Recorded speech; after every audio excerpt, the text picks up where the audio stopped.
Hey everyone, today I am doing, not really a review, well I guess a review. It's, I'm going to let you know the difference between bootleg Dragon Ball Z GT toys, and the real thing. So they can trick you in many ways, and sometimes they can trick you pretty good. Sometimes you can actually tell when they're bootleg, and sometimes it's harder to tell. Okay, this one I'm about to show you, it's one of the ones that are really hard to tell. Krillin. Now, but you know, this is, of course you can tell,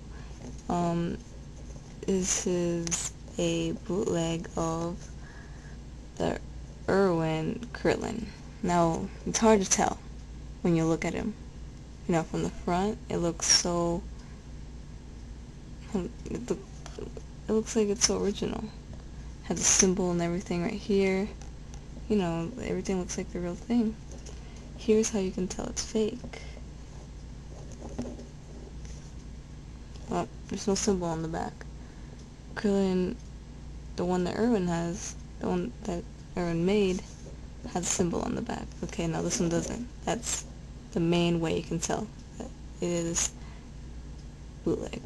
And the funny thing is, it even says Irwin right here on the bottom of the shoe. You can't really see it right there, right on the camera, but it says Irwin China. Now, they're not allowed to do that, but you know, they don't care. So now, here is the original one. Here's the bootleg. Now, they almost look identical, except the color on this Krillin, the color on this belt, it's a little darker than this one. Symbol's the same here. Yep, pretty much the same, except you can't really see it on here, but because it's in package, but he doesn't have the symbol, but this one does. See if you can see it at all.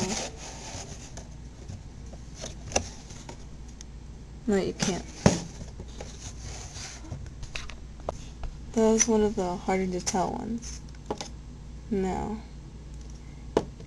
one of the most common bootlegged Dragon Ball Z GT toys have to be a Super Battle collection. Now, there's a lot of bootlegs of those, different kinds.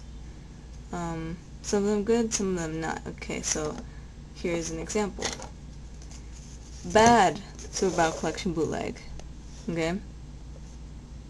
Pretty good Super Battle collection bootleg. Okay, and let's compare them to the originals. Yep. Now this one, pretty obvious how you can tell it's bootleg. And this one, it actually looks pretty alike, except the colors are a tad bit different. The mouth is different. But it's pretty close to the same. So, tell that it's a bootleg. You can't remove the shirt on this one. You can't remove the shirt. It's like stuck on it. And on this one, the original, you can. One way you can tell. And also, almost all bootlegs are hollow, like completely hollow.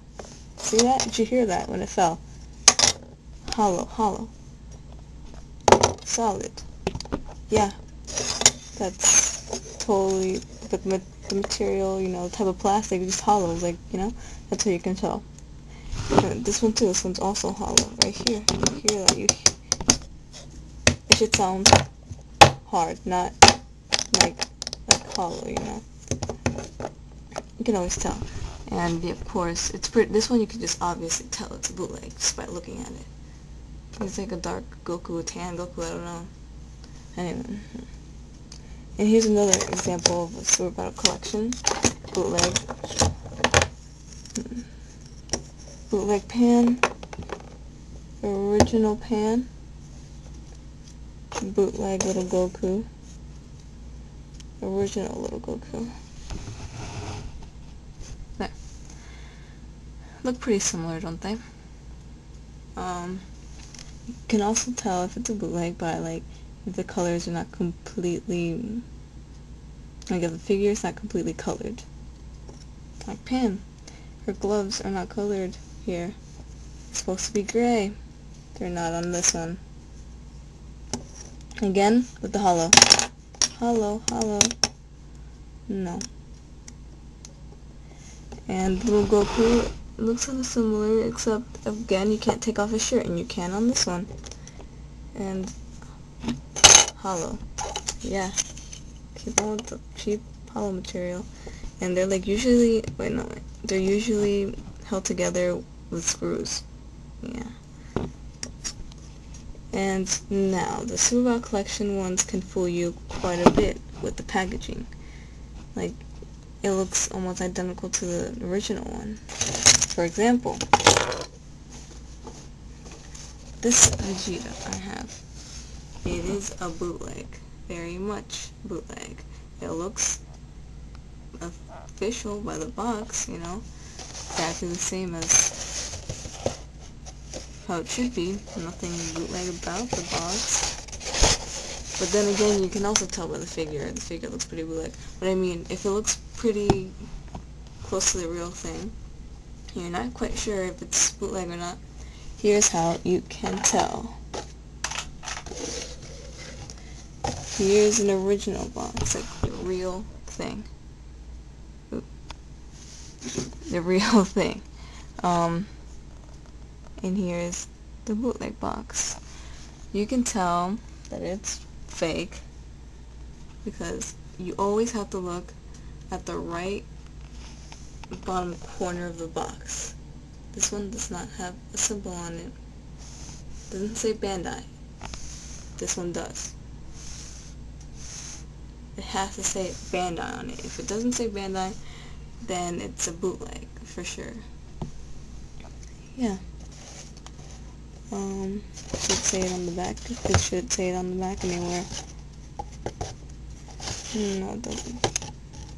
But always look at the corner right there. If it doesn't say it, it's a bootleg.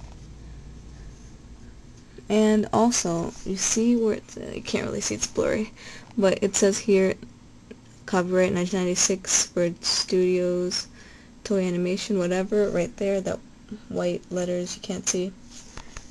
It should say it on the box somewhere. And if it doesn't, bootleg for sure. And lastly, you can just obviously tell if it's a bootleg by the packaging itself. Here's an example. Packaging. Okay, now these are bootleg of the Irwin ones. Okay, you can tell Gohan does not have a black cape, so bootleg automatically. And the quality, you just tell by the quality of the figures and just by the packaging. I mean, look how bootleg the packaging looks. You see an Irwin figure right there, and you see like the anime like on it, like, you know, it's just obvious. And then you see a freaking Superbot Collection bootleg picture right there. These are Irwin bootlegs, not Superbot Collection ones. And there's nothing on the back, so yeah, pretty bootleg right there. So yeah, that's pretty much how you can tell. Some of them hard to tell, some of them easy. And just remember to look at the packaging. So yeah, that's my review. Yeah, keep